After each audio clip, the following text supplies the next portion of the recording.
Welcome to Deeper Christian Teachings. We are learning from our series Human Pride and Divine Humility. Part 5. Self-pity, dissatisfaction, and financial worries are the bitter fruits of pride. Self-pity is a clear indication of long-cherished pride. King Saul was almost an embodiment of pride. There is none of you that is sorry for me. We read in 1 Samuel chapter 22 verse 8. Such people always complain and murmur. People of self-pity are often complainers and murmurers, saying, "Nobody cares for me, nobody loves me, nobody understands me, nobody accepts me." In other words, in their pride, they expect that everyone should care for them or love them. Who are you, and what greatness have you attained that everyone should love you or care for you? The humble always will think of loving, helping, and caring for others. A life of pouring out ourselves for the service of others and for the glory of God is the most blessed and happiest life. In short, the proud concentrate on their rights, what others had not done for them, and the humble on their responsibilities, what they ought to do for others as children of God.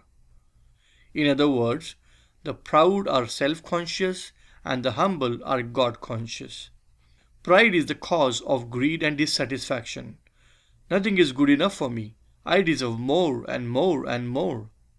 Even if God does everything in the best way and gives the best, still he will be dissatisfied and complaining. The story is told of a woman who was always dissatisfied with her potato crops. She complained to the pastor about how part of the crops turned out to be rotten potatoes. However, one year the whole crop was very good and there was absolutely no rotten potatoes. Then, she being thoroughly dissatisfied, complained, "Now what shall I give to my pigs?" The humble are always grateful and satisfied with what God has provided, whether little or much. Godliness with contentment is great gain. Humility helps both to have godliness and contentment. Most of the financial debts are the result of pride. It is pride that says, "I need more and more comfort than what I can afford.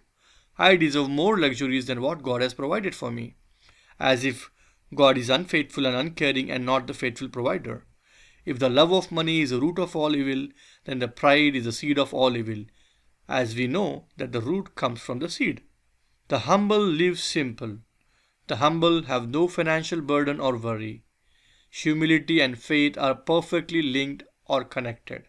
The Syrophoenician woman and the centurion were praised for their great faith, as they both manifested great humility. There are virtually millions of blessings in humility and many millions of evil in pride. The purpose of life on earth is to know God and enjoy God. Unless we learn humility, we won't know or enjoy Him. May the dear Lord help us to learn Christ-like humility. May God bless you.